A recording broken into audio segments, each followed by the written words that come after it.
So the magnitude of the velocity would be the magnitude of the vector field in at this point 2 1 3 should be equal to root of 16 plus 9 plus 441.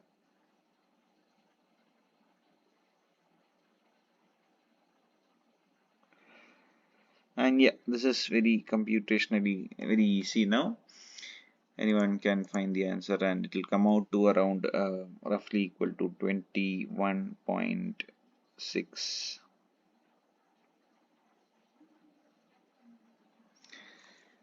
21.6, it will come out to be around roughly equal to that.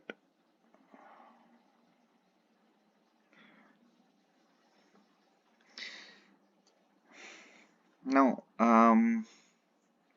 again, if you have any questions, please feel free to stop me, and I can answer your question instead. I'm assuming that there are no questions, therefore I'm moving forward with some of the questions I framed myself or I've taken from relevant textbooks. Now, the second part of the question, we have been asked to compute the acceleration at the point, and we know that the acceleration is in the Navier-Stokes equation, or from the Navier-Stokes equation in each of these directions is given as follows, like ax should be equal to dou u by dou t plus u times dou. I see that I now muted myself right now. Yeah, am I audible now?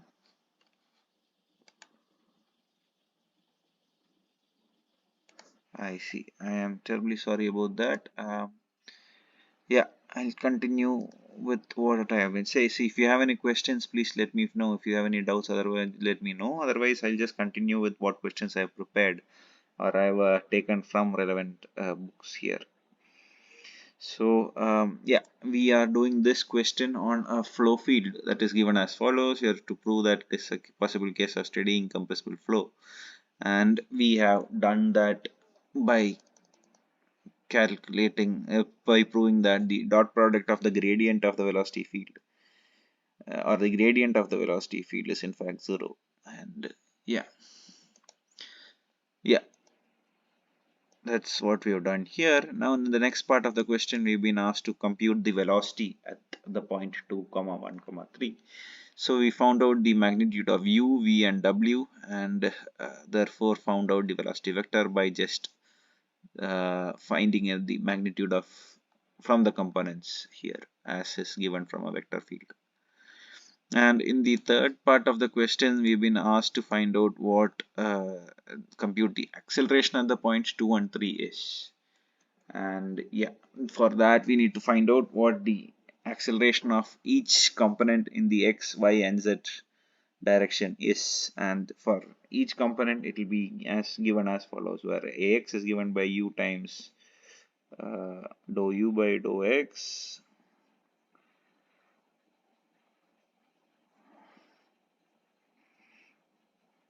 Excuse me, I'm just writing this on a phone over here, so I'm finding it really difficult to write it.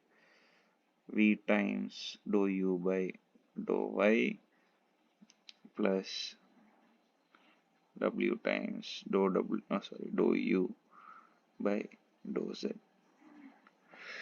Now we know that in the question that's given, there is absolutely no time coordinate over here. Therefore, we can safely assume that it is a steady state, and we can neglect the dou u by dou t term everywhere for ax, ay, and az.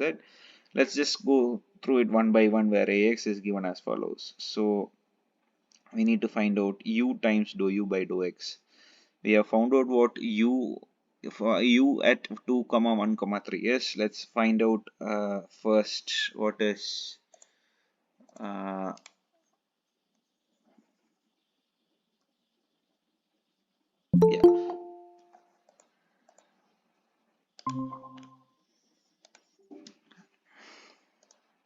let's find out what the acceleration or the gradient of velocity at each of these points is dou u by dou x, dou v by dou x, and dou w by dou x is. So yeah, dou u by dou x is given by the differential of the first term, which is given by 2xy, and dou v by dou y will be equal to dou v by dou x will be equal to 0, and dou w by dou x will be equal to minus 2 times y times z, as I have written down here. Now we just have to calculate this at the point of 2 comma 1 comma 3. Therefore dou u by dou x will come to 2 times 2 times 1, which is equal to 4, and dou w by dou x will come to minus 2 times 1 times 3, which is minus 6. And we know what the we know what u and v values are from here, so we just have to find out what the values are at the point 1 3 at ax. So which is ax is given by u times dou u by dou x, which is 4 times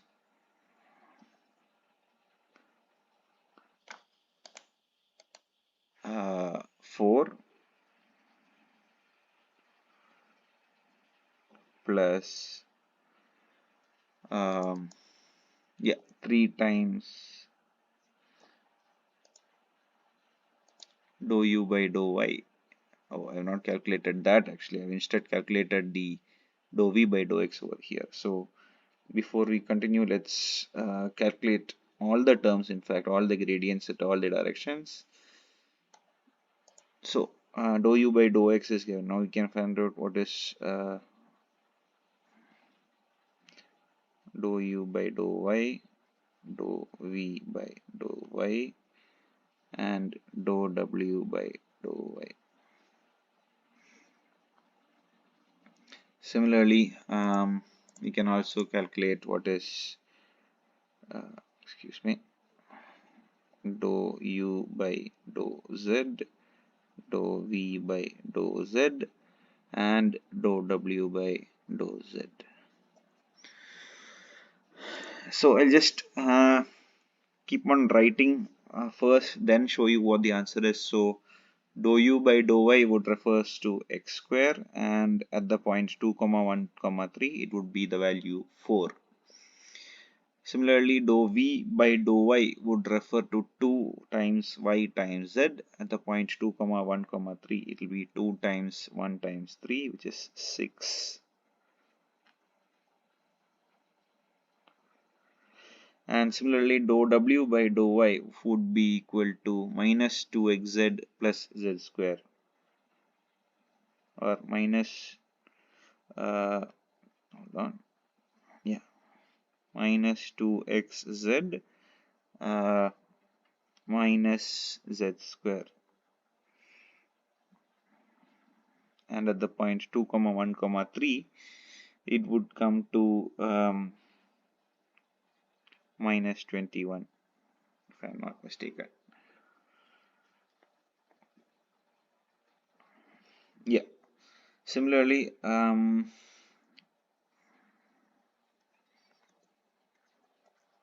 yeah, so these are the values of the terms with respect to y. We'll get 4, 6 and minus 21, excuse me. Yeah,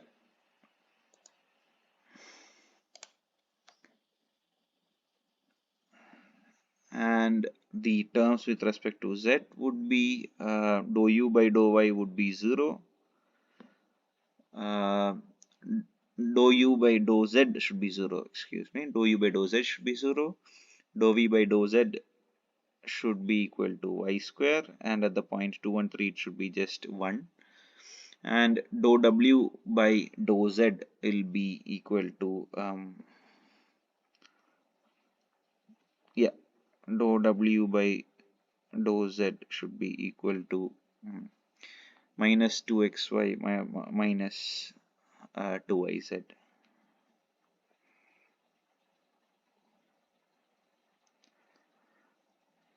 and at the point 213 it would be minus 4 minus 6 minus 10.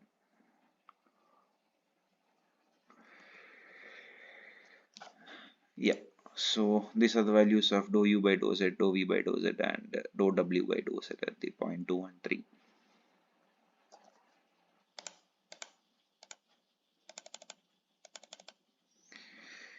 So yeah, we were looking at how to find out ax, and ax we have written down the equation for it. So it is let's just look at the values from the what we have written down. Yeah, ax u times dou u by dou x, which is 4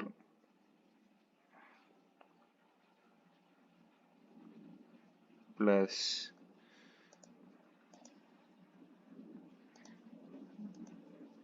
yeah,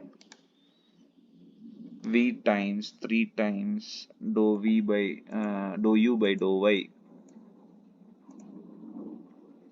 which is again 4 plus uh, w times dou u by dou x, and w is minus 21 times dou u by dou z,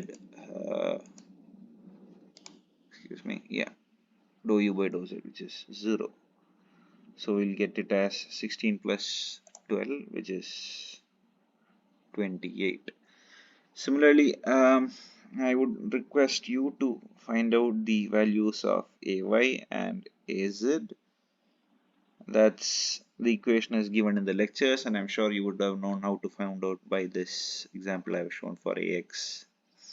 I'll give you a couple of minutes to try and solve it on your own, and then I'll just give the final answer for the magnitude of acceleration.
Yeah, so you'll get the final answer here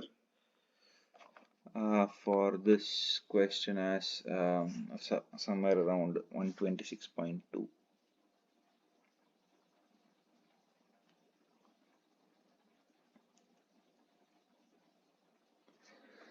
Yeah, that's around 126.2 in square units or whatever, what the units per time square. Since they're just given a flow field, there is no particular this thing unit associated with this. So yeah, let's then move on to the next question. If you are getting stuck somewhere, please let me know. I'm just assuming that you are able to follow this. Let's move on to the next question given as follows, where the convective acceleration at the middle of the pipe, which converges uniformly from point 0.4 to 0.2 meter diameter over a 2 meter length is, which converges uniformly from point to zero point 0.4 to 0.2 meter diameter over 2 meter length, and the rate of flow is given as 20 liter per second. So what is first given is the rate of flow, and based on that we need to understand.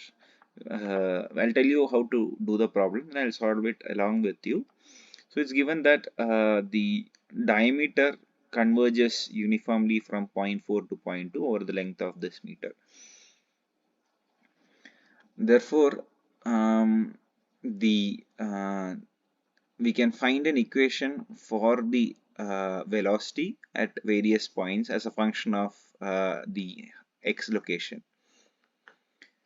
and then we have the u as a function of x. We can find u times dou u by dou x, and v is 0, w is 0, so we just need to find out what the u times dou u by dou x is, and ax will be able to find out from that. And there is no convective acceleration in the y and z direction because there is no velocity in that field. So dou v by dou x, dou w by dou x, dou v by dou y and dou v by dou x, everything else goes to 0. Okay, let me try to solve this question along with you. So first, what is given is the flow field as or the rate of flow that is given as q is equal to 20 liter per second. And what is the conversion that is required for converting liter per second to meter cube per second? It's you need to multiply this by 10 raised to minus 3. So therefore this is 0.02 meter cube per second.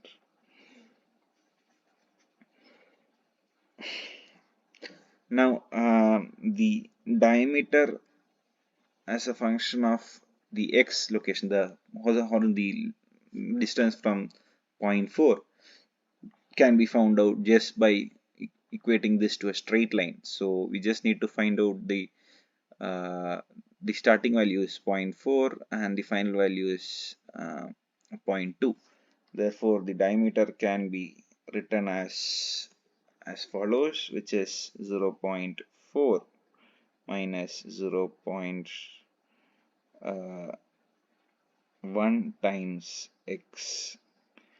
If you ask me how I got this question, this is how I got this answer. This is just because it's just a linear fit that I have placed over here, and substituting the values of 0.4 at x equal to 0 and 0.2 at x equal to 2.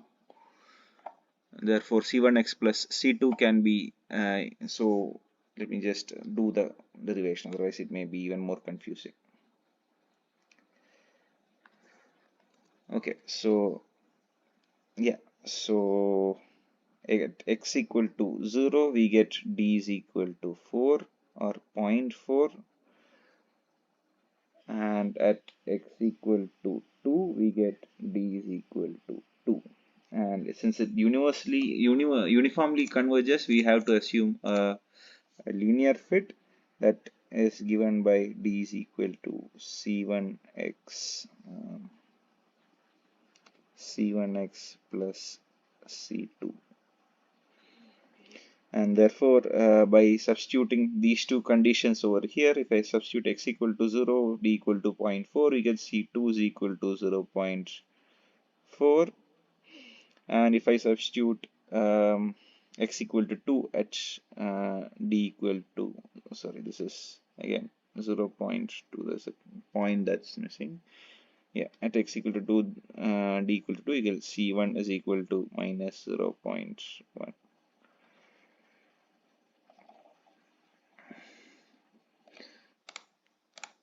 Therefore, we can write the diameter as 0.4 minus 0.1 x. If we know this, we can calculate the u velocity as the flow rate divided by the area, and the area is given by pi d square by 4. So q by pi d square by 4 would be the answer over here. And we need to find out the convective acceleration at the middle of the pipe when x equal to 1 meter over here. So first, we know the convective acceleration is for such a problem will only be there in the x direction. Therefore, we can assume that ax is the only variable that needs to be, or variable that needs to be find out. Ay and az will be in turn be 0 due to the mathematical nature of it. Therefore, we just need to find out ax, and this is a steady state problem, so there is no time derivative. And u is there, dou u by dou x exists, plus v is not there, and similarly w also is not there as per the equation for the convective acceleration that we have written down earlier.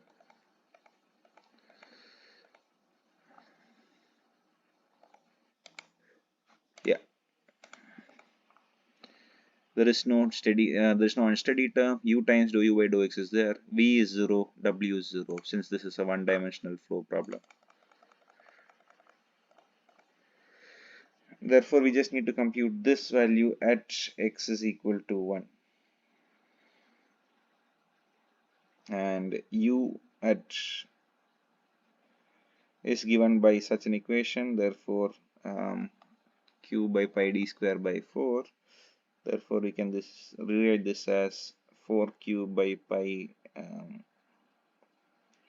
times 0.4 minus 0.1 x the whole square. Yeah, just rewrite this a little bit.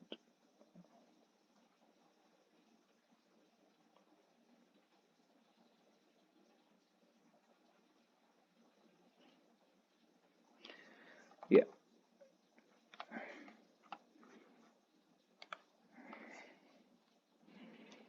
Therefore, we can write this as q or 4q by pi times 0.4 minus 0.1 x the whole square times dou by dou x of this quantity q 4q by pi into 0.4 minus 0.1 x square.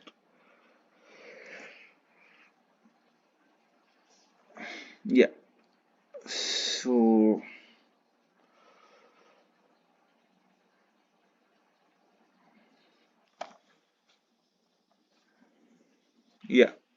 we just need to substitute the values over here, get the differential of this term, and I think it will be very straightforward from here.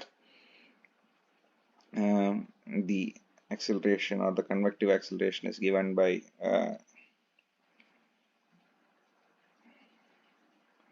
okay, let me take it a little bit slower over here. We'll get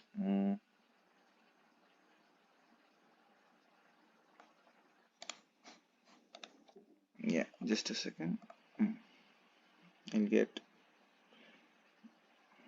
u is equal to 4q by pi times 0.4 minus 0.1 x square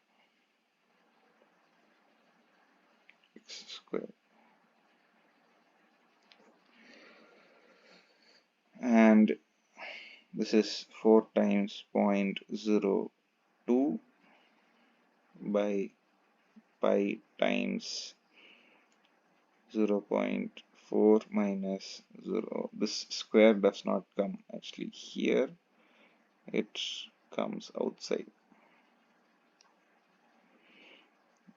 0.1 times, since we are finding at the middle of the pi x equal to 1, and just need to square it.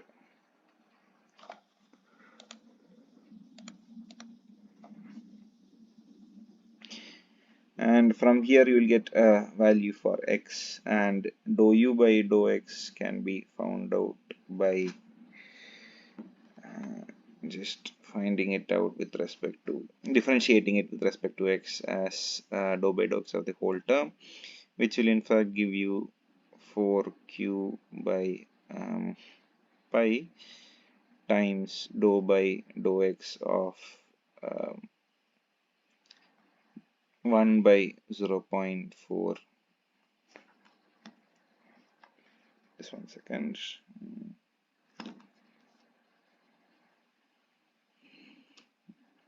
1 by 0.4 minus 0.1 times x the whole square. So you'll get this as 4q by pi. The differential of that term would be, differential of 1 by x square will be minus 2 by x cube. So minus 2 by 0.4. Just use a simple chain rule over here.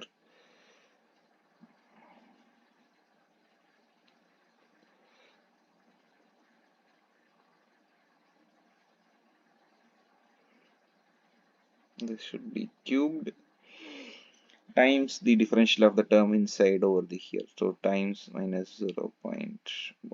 This is a simple chain rule that I have used over here. Now that you have this, you can just substitute the values of x equal to 1, and you will get a particular equation over here, a particular value over here. So therefore, the final answer ux will be just the product of, sorry, ax will be just the product of u times dou u by dou x.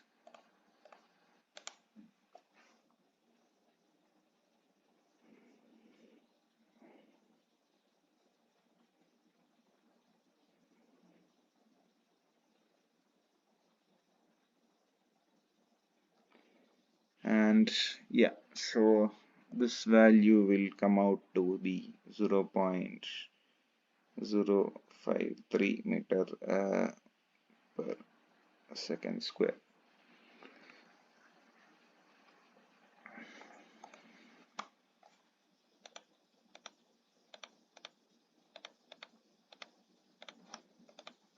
Yeah, you can solve this question, try to solve this question on your own. If you're still having some problems, please let me know. I'll be happy to answer on the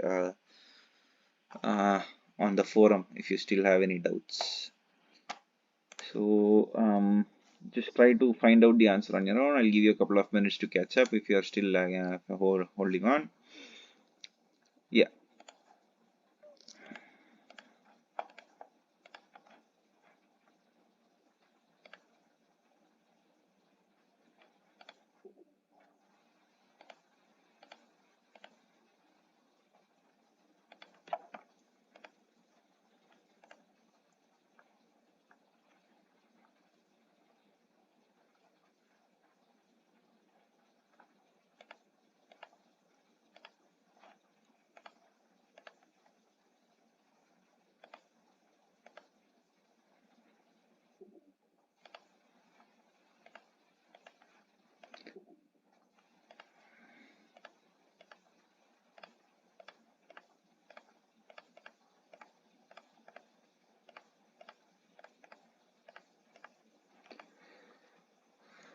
Okay, sorry. Okay, let's move on to the next question. Given here as the velocity vector v in a fluid is given by so and so, which is given by 4x cube I cap minus 10x square y cap j, sorry, 10x square y j cap minus 2 t k cap. Find the velocity and acceleration of the fluid at the location t213 at time equal to 1. This is the same as the equation or the question that we have done over here, except for the fact that it has an unsteady term for the w component, the z component of velocity. Other than that, it's basically the entirely the same way. So we'll just try to finish it off quickly. I'm having some problems with my iPad, so I'm resorting to writing on a phone, which is not working well for me apparently. So I'll try to finish, see if I can work on a pen using a mouse. So what we need to find out is the velocity or the magnitude of the velocity at the point 2 and 3 first.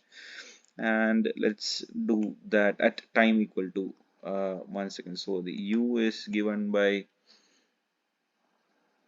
4x cube, which is 4 times 2 cube, or 4 times 2 cube, that is 4 times 8, that is 32. Similarly, v is given by the velocity vector in the y direction in the given by minus 10x square y.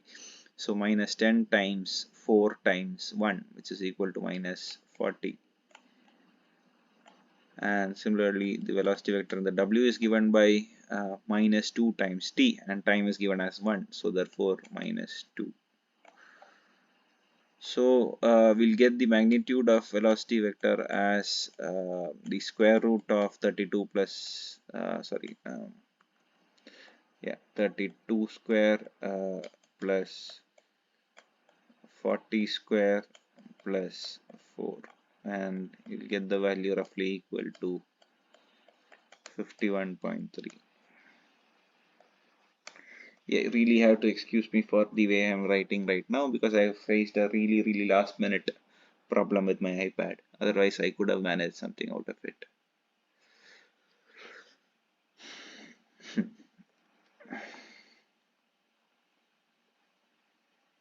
Moving on, we have to find out the acceleration of the fluid particle also. So same as before, you get you have to find out first dou u by dou x,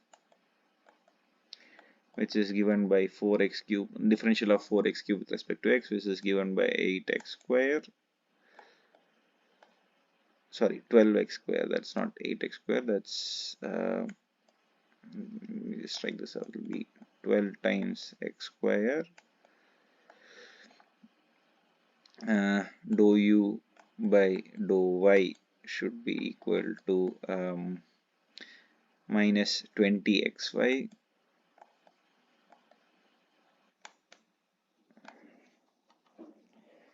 Similarly, dou u by dou z should be equal to sorry, this is not equal to 20 square. This is in fact 0. I'm sorry about that. So this dou u by dou z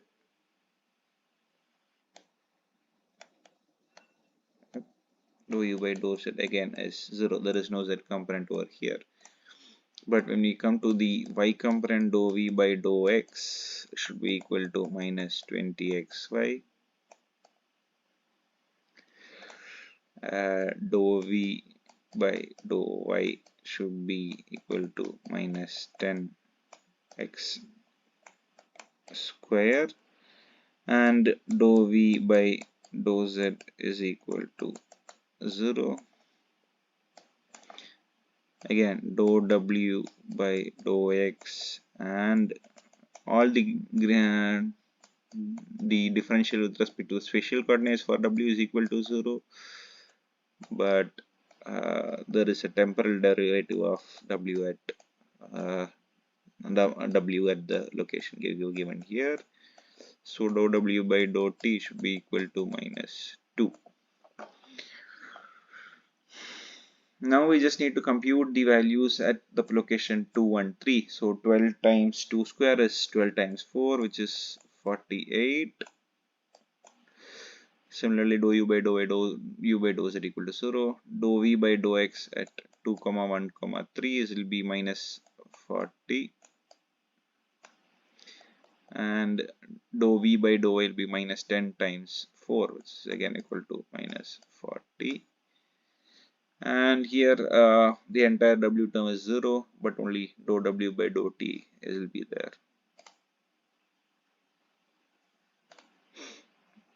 And now you can compute the various values at the locations. Now it's about these values, we just need to find out what the values at ax is equal to u times dou u by dou x plus v times dou u by dou y, but dou u by dou y is 0. Similarly, w times dou w by dou z, again dou u by dou z, that's dou u by dou z is again 0. So it will just be u times dou u by dou x, and we know that u is 32 times dou u by dou x should be equal to 48, and this is just multiplication. I'm leaving this up to you, and ay is equal to, yeah, it will be u times dou u by u times dou v by dou x plus v times dou v by dou y. So 32 times minus 40 time plus minus 40 times minus 40, we just write it like this. Okay, I'll just write it u times this dou v by dou x plus v times dou v by dou y, and w is again 0 or minus 2 times dou v by dou z is again 0, so we are not worried about that. So u times dou u by dou x is given by 32 times minus 40 plus minus 40 times minus 40. And similarly, az is again, it's just not a function of anything else other than t, so it will just be minus 2. So we just need to find out root of a square plus ax square plus ay square plus az square to get the magnitude of the acceleration at the point 2, 1, 3 at time t equal to 1, and I am leaving this calculation part up to you. I'll give you the final answer, which is in fact 1568.9.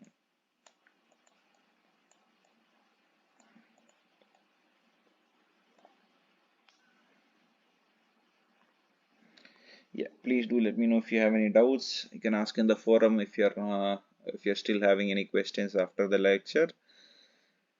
Once again, I'm really sorry to have done it in such a shabby manner, but unfortunately, the iPad thing happened at the last moment.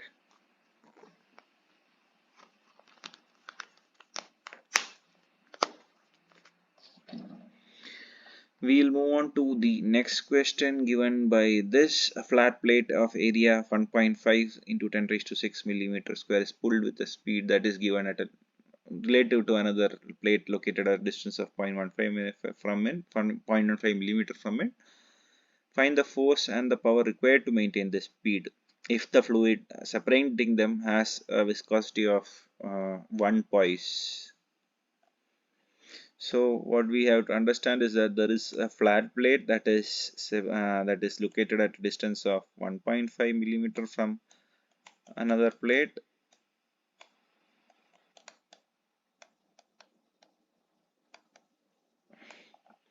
and this is being pulled at a speed of 1.5 into 10 raised to 6 millimeter.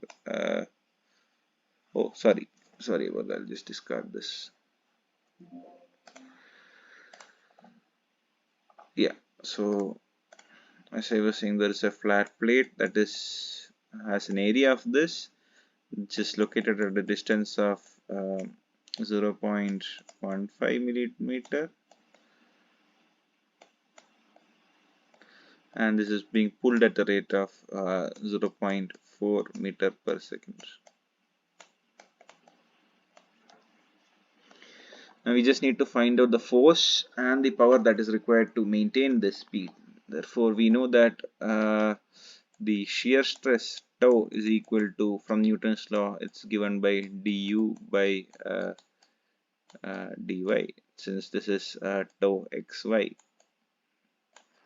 or tau yx, whatever it is. I think it will be tau, you can call this as tau yx, sorry, is du by dy, and it's given by mu is 1 poise, that is 0.1 in the SI unit, that is kilogram per meter second or Pascal second. Du by dy is delta u by delta y, since this is a small distance you can consider to be linear, so which is 0.4 by the distance that's away from it is 0.00015, that is 0.15 millimeter. Now this is just the shear stress. How do you find the force? Is just the multiplication of the shear stress times the area, and the area is this area over here, that's given by 1.5 into 10 raised to 6 millimeter square. And how do you find the power? Is force times the velocity, and this force you have and the velocity you have, everything is very straightforward. Now you just need to find this out for yourself, and in the answer you'll get the force as around 400 Newton and the power will be around 160 watts.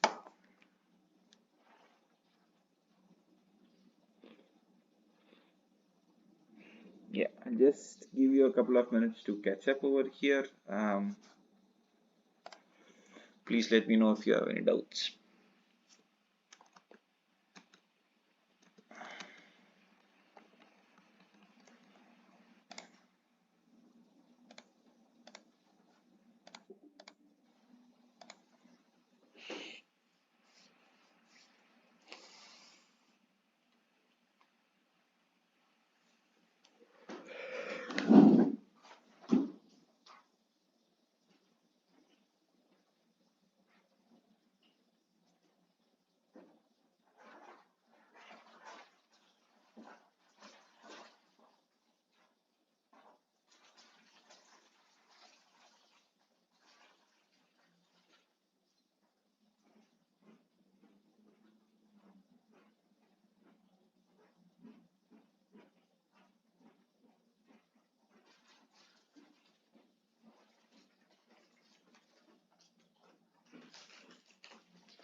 Yeah, okay, so we'll move on to the next question, which is given such as this. The velocity distribution for a flow over a flat plate is given by such as this. U and Y are in SI units. Determine the shear stress at Y equal to 0.5 meter, assuming 0.15 meter, assuming the viscosity of the fluid as is 8.6 poise. I think this is a very straightforward question. The shear stress is given by yeah, the shear stress is given by tau is equal to mu times du by dy, which is mu times differentiate this once with respect to y, you'll get 3 by 4 minus 2y.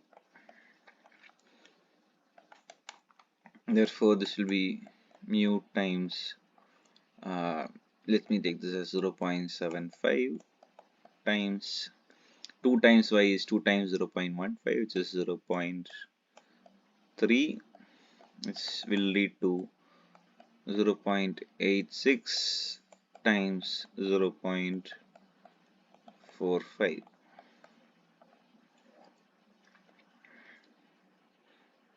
and you'll get the final answer as around 0.38 Newton per meter square.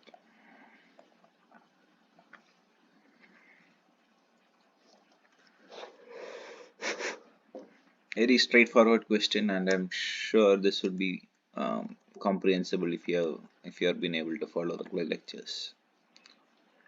Let me know if there are any questions here.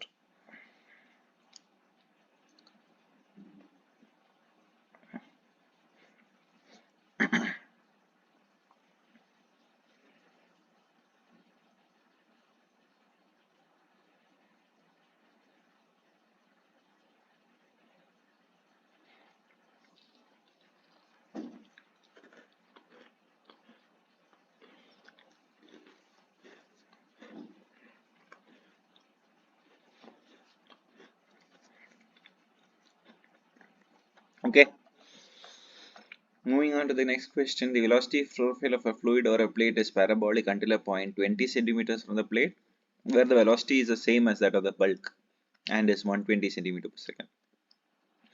Calculate the velocity gradients near and the shear stress at a distance of 0, 10, and 20 centimeters if the fluid viscosity of the fluid is 8.5 poise. Okay, so what's given here? There is a plate, or sorry, there is there's a lower plate which above which there is a velocity profile which is parabolic until a point that is 20 centimeters from the plate. So let us take this to be 20 centimeter, and it is given that the velocity over here in this direction will be from here onwards is the same and is that of the bulk, that is 120 over here.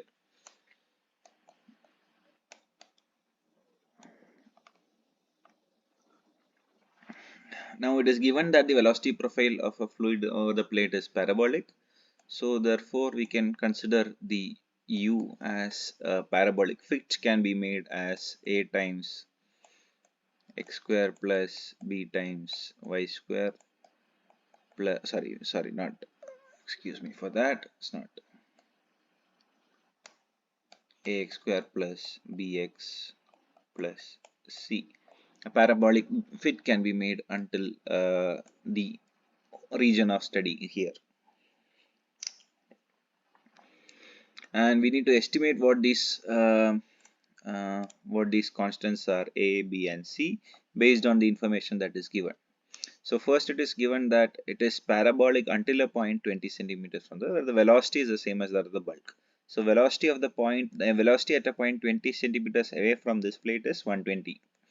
Then second thing is there is this is a plate that is stationary. So we can thereby give a no slip condition, which means that the velocity at the wall is 0. Now we have three constants or three unknown constants, but we only have two conditions. Now what should be the third one condition over here? You may think that it has to do something with this shear stress, but that is not so, because we don't know what the shear stress is. It can be even be a non-constant over here. The wall, it may in fact be the maximum or something, but we still are not able to identify what that is. What we know about this is that from this point onwards, the velocity is constant. From this point to the bulk is constant, because it is given that velocity at the point 20 centimeter from the plate is the same as that of the bulk and is 120. So there is no gradient of velocity at this point in the y direction. So let us just write down what the points are. We know that there is a no slip condition, which means that u of 0 equal to 0. This is the no slip condition. Next, we know that the the velocity of the fluid 20 centimeters away from the plate is 120 centimeter per second. Now, what we know is that after the 20 centimeter, there is no gradient in the velocity. Therefore, we can write that du by dy at a location that is 20 centimeter away from the plate is in fact 0. Okay, let me just rewrite this in terms of y, ay square plus vy plus c. I'll just rewrite this over here as ay square plus by plus c. Yeah. So we have three boundary conditions. We have three unknowns. We just need to uh, evaluate them. Therefore, let's do that first by finding out these three conditions. You know that u of 0 equal to 0 refers to this c being equal to 0, because you substitute y equal to 0, it means 0 equal to 0 plus 0 plus c, which means that the constant c will in fact be equal to 0. Now let us take the second condition, which is u of 20 equal to 120. So let us just write that 120 is the velocity of the fluid. That is such that if I put 20 at if I put y equal to 20, I'll get 120. So a into 20 square plus b times 20. We know that c is equal to 0, so we don't have to worry about c. And the third point is we just need to find the gradient dou u by dou y at 20 equal to 0. And dou u by dou y for y is given by 2ay plus b, which is just the differential of this. And therefore, you'll get the value of 0, dou u by dou y equal to 0 at that location 2 times a times 20 plus b. Yeah. So you have two equations, you have two unknowns, you can find a and b here. A is equal to b is equal. I'm gonna leave this calculation up to you. If you have any doubts, please feel free to reach out to me. I can give you the exact solution. Now, we just have to find out the velocity gradients and the shear stress at the locations 0, 10 and 20. So first you can find out the velocity gradients at each point by sorry, this is not ux. Dou u by dou y is in fact given by 2ay plus b. Substitute for 0, 10 and 20 here. We'll get 20. We'll get b as the first value, 20a plus b as the second value, 40a plus b at the third value. Similarly, you can get the shear stress just by multiplying it with the viscosity associated with the fluid over here. It's going to be very straightforward. And yeah, if there are any other further questions, please feel free to reach out to me. I'll be happy to help with this question.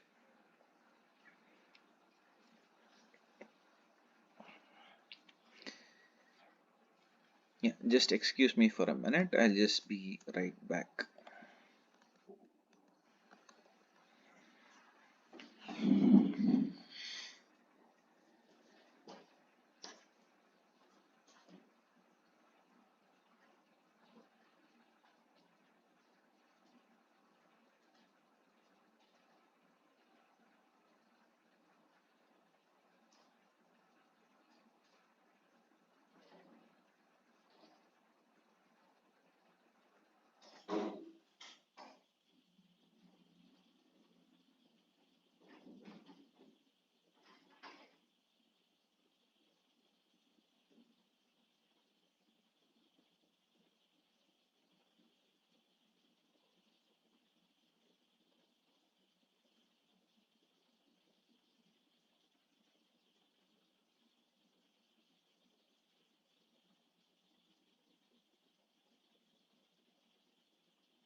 Okay, let's move on to the course contents for this week, which covers the Bernoulli equation, the solution of equation of continuity in the cylindrical coordinates, and the solution of Navier-Stokes equation, the Cartesian and the cylindrical coordinates.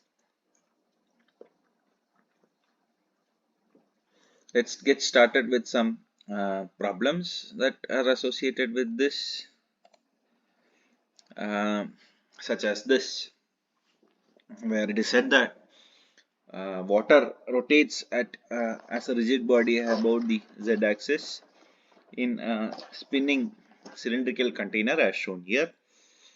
There are no viscous stresses since the water moves as a solid body. Thus, the Euler equation is appropriate. We neglect the viscous stresses caused by the air acting on this water surface. We have to integrate the Euler equation to generate an expression for pressure as a function of R and Z everywhere in the water. Write an equation for the shape of the free surface Z as a function of R. Then we have to assume that the pressure is the atmospheric pressure everywhere on the free surface. The flow is rotationally symmetric about the z-axis. So these two are the assumptions that's been given. We just have to assume that the pressure is atmospheric pressure everywhere on the surface, and we just have to find the profile of z as a function of r. So first we take the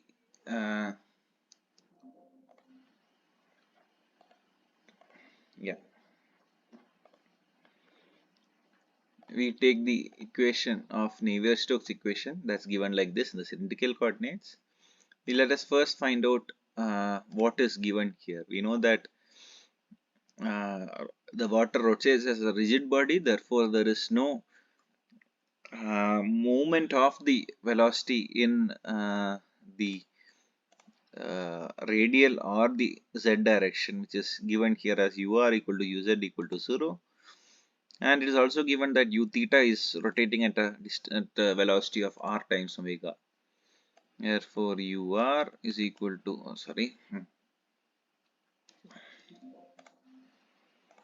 therefore ur is equal to uz is equal to 0 and u theta is equal to r times omega.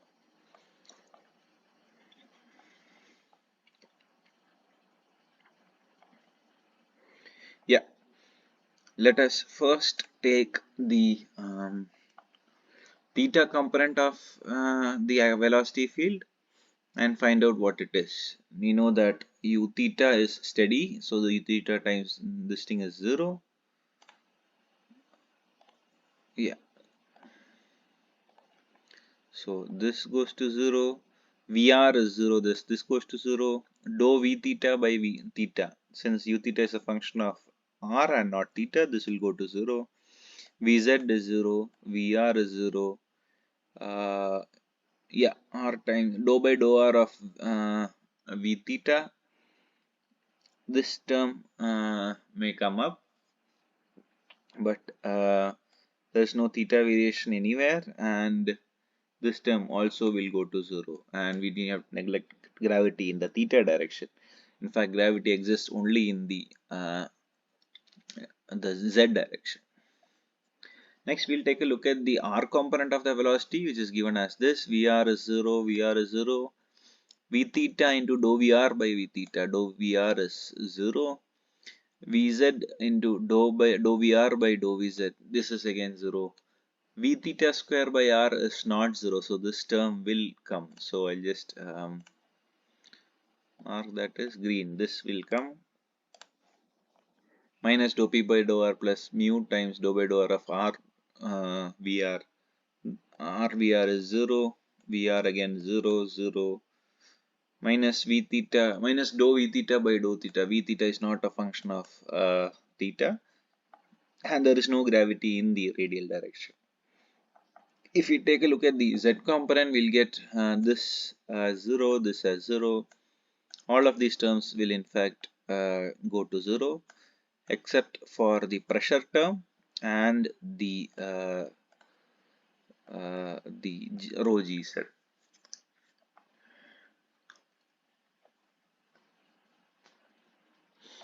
And similarly here also there will be a pressure term. So let's first take out the R component and equate them.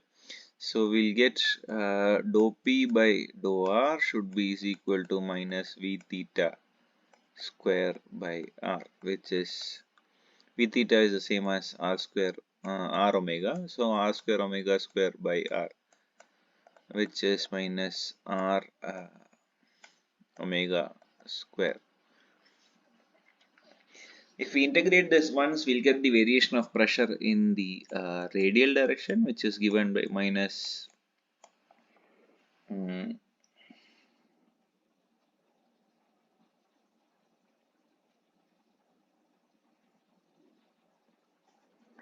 yeah, there should be a minus sign here as well. So yeah, if we integrate this, we'll get plus R square omega square by 2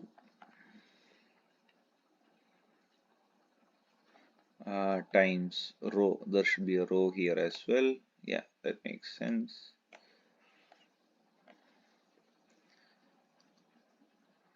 Now,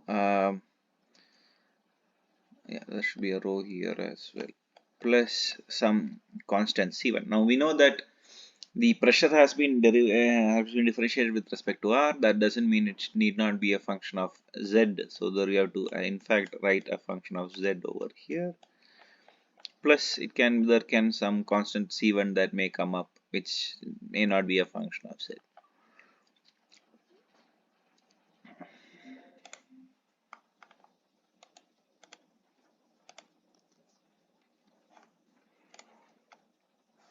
So yeah, let's now take the Z component balance where it is given by minus dou P by dou R plus rho GZ is equal to 0 minus dou P by dou Z plus rho GZ. But we need to understand that the gravity is acting downwards, which is opposite to the Z direction. Therefore, we have to in fact take it as minus rho GZ should be equal to 0. Now just rearranging and integrating, we'll get P as this Z is not value, it's the component of Z over here, minus rho G equal to 0. So when we integrate this, we'll get it as minus rho times G times Z plus another function, let's say, let's just keep it as G of radial direction plus some constant C2. Now, if we summate this first term we got for pressure as a variation of radius, and the second term,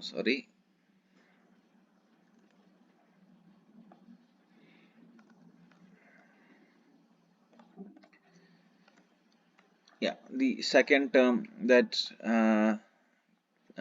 comes up over here, let me call this as equation 2. Equation 1 plus 2 will give you the overall pressure field that is given by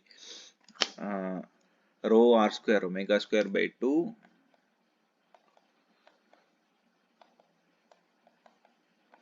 plus or minus rho gz. Now this function of r is this, and this function of z is in fact given by this. And c1 plus c2, I'm calling it as a new constant c. The reason I want to do that is because we know that the pressure at the free surface as given here is the atmospheric pressure. So therefore at the atmosphere, at the r, if I put r equal to 0 and z equal to 0, I'll get the pressure as P atmosphere. Substituting that over here, r is equal to 0 means that z should be equal to 0, and also pressure should be equal to the atmospheric pressure. Therefore, if you substitute this values, we'll get the constant as the atmospheric pressure, and we'll know that the equation is given by rho r square omega square by 2, this is omega square by 2 minus rho g z plus the atmosphere. Now this is valid anywhere throughout the surface of the of this surface of the free surface.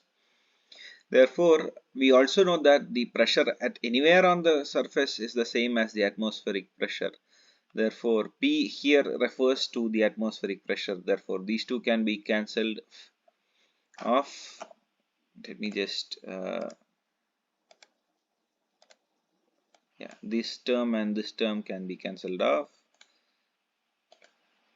and thereby we'll get r square omega square by 2, and over here z is equal to r square omega square by 2. So this is in fact the variation of the z height or the z in terms of r. Therefore, this is in fact a radial variation or radial increase, as you can see, uh, until the wall over here. So if we plot this as the radius, this as the z direction, we see that the the height increases parabolically as the radius with the radius, and that is what is shown here in the figure here, where you can see that it's not a linear or any other fit that can be made. It's in fact a parabolic fit that is made over here.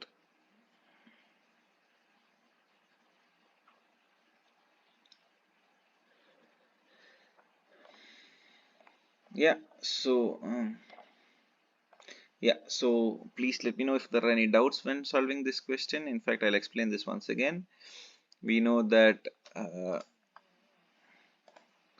we know that we have the three-dimensional Navier-Stokes equation and the cylindrical coordinates. We know that UR and UZ equal to 0, and I'll just make the small correction that here it is not U theta, it's U, no, it's not V theta, it's U theta, since that is the notation we are following.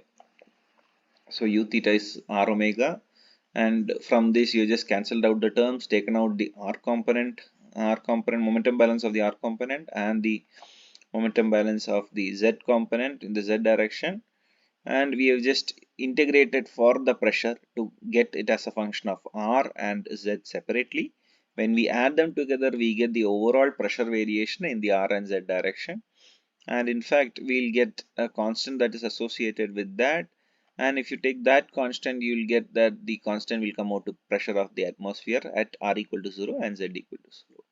But this constant is valid wherever throughout the free surface. Therefore, you can cancel off this P and P atmosphere. Finally, you will get an equation for Z in terms of R as Z equal to R square omega square by 2. And this is a parabolic profile or a parabolic variation of Z with respect to R. Yeah, please let me know if you have any questions or any other doubts. I'll be happy to help.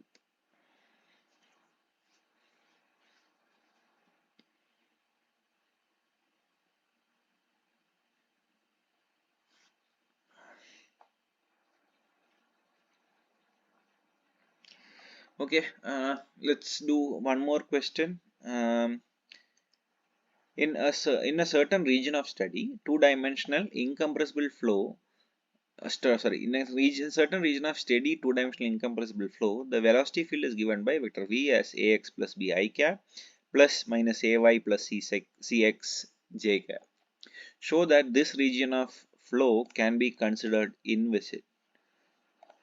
Now, apparently, all the questions we have done is where we have actually calculated the equation of continuity and proved that it is incompressible. Now, it is given that it is an incompressible flow. We just have to prove that it is in fact inviscid. How do we do that?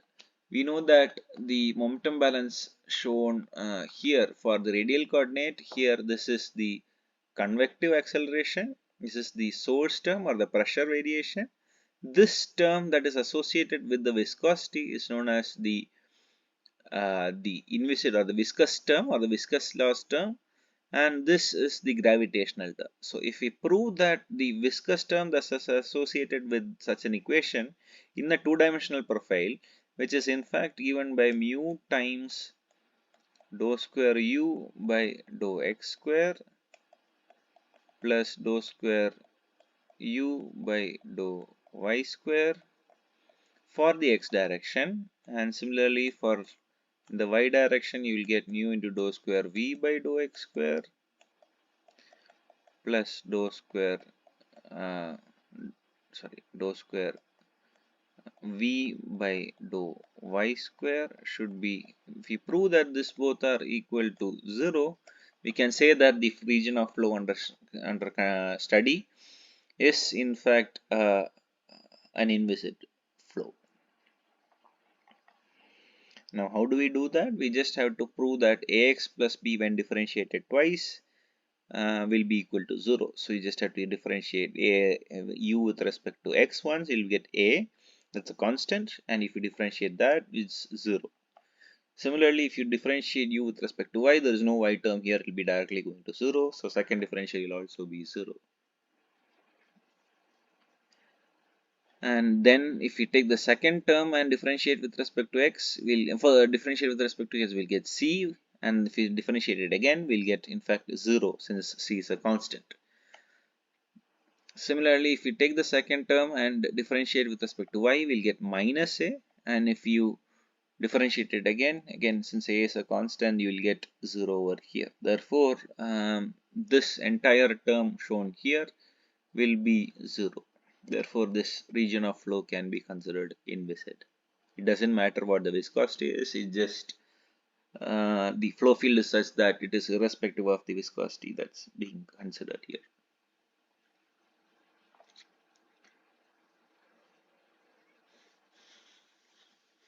Okay, let's do one more couple of more questions. Yeah, let's do two more questions and then end the session over here depending on the time. The water in a 10-meter diameter the water kept in a 10-meter diameter 2-meter high above ground swimming pool is to be emptied by unplugging a 3 centimeter 25-meter long horizontal pipe attached to the bottom of the pool. Determine the maximum discharge of water through the pipe. Determine how long it will take to empty the pool completely. So we know that there is a pool. We know that there is a pipe that's at the bottom. Attached to the bottom of the pool. We know that the pool diameter is in fact 10 meter, and the pool height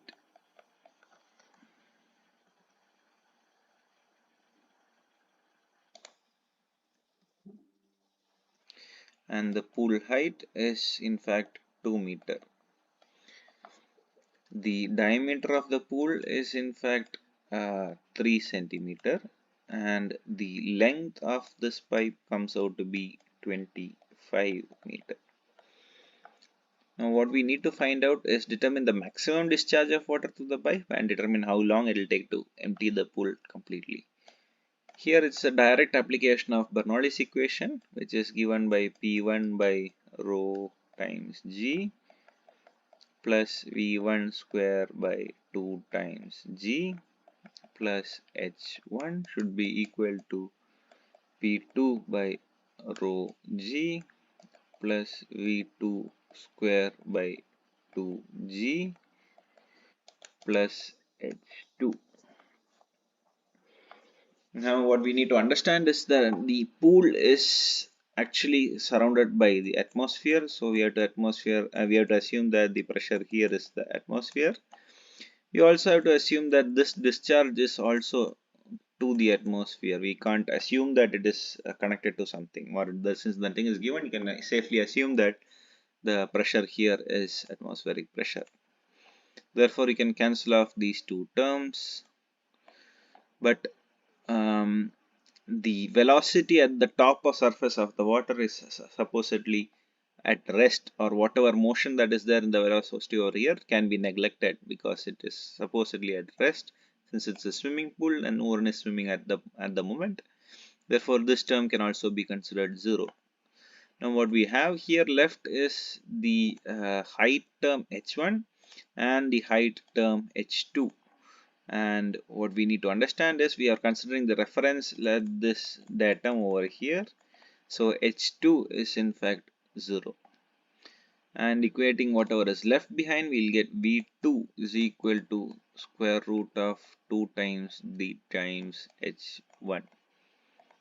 This is very straightforward. Now H1 is just 2 meter. So 2 times 9.81 times 2, you will get the answer to be roughly equal to 4.43 in liters per second. So it will be 0.0043 meter cube per second, I believe.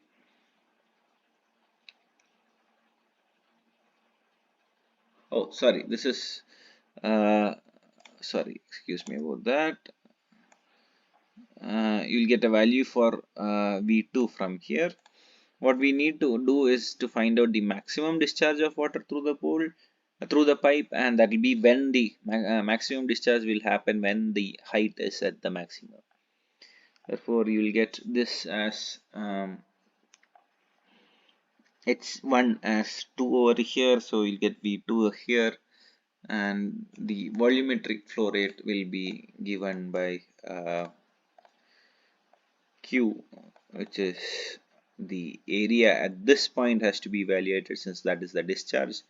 Thus for pi times small d square times 0.25 times V2, and the rest everything is shown here. You can just calculate V2 over here, substitute over here, you will get this value to be equal to 4.43 liters per second.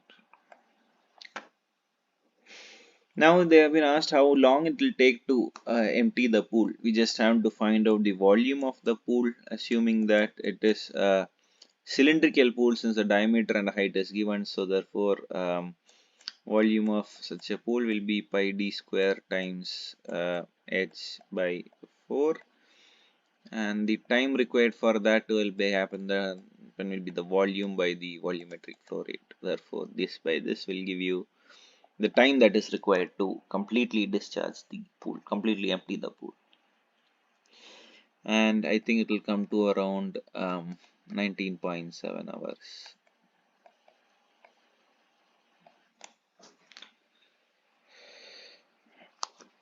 This is a very straightforward question from the Bernoulli's equation, and yeah, I think we'll stop with this. If you have any questions, I will do the last question next week.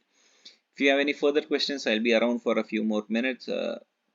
Again, feel free to ask the questions in the Swayam website. That's let me see, just type swayam.gov.in. And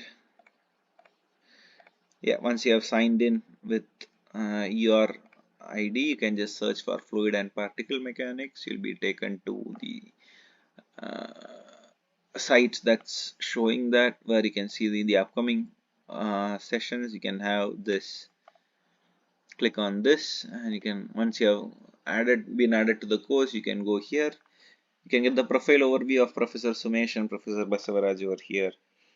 You can access the week's lectures over here, practice week, quiz week, whatever it is. Similarly, you can ask a question over here. I think one of the people who have asked has been answered. I just answered to him actually today, but I think I mentioned him in the previous live lecture. So yeah, sure, please feel free to reach out to me if you have any more questions. I'll be around for a few more minutes. Thank you.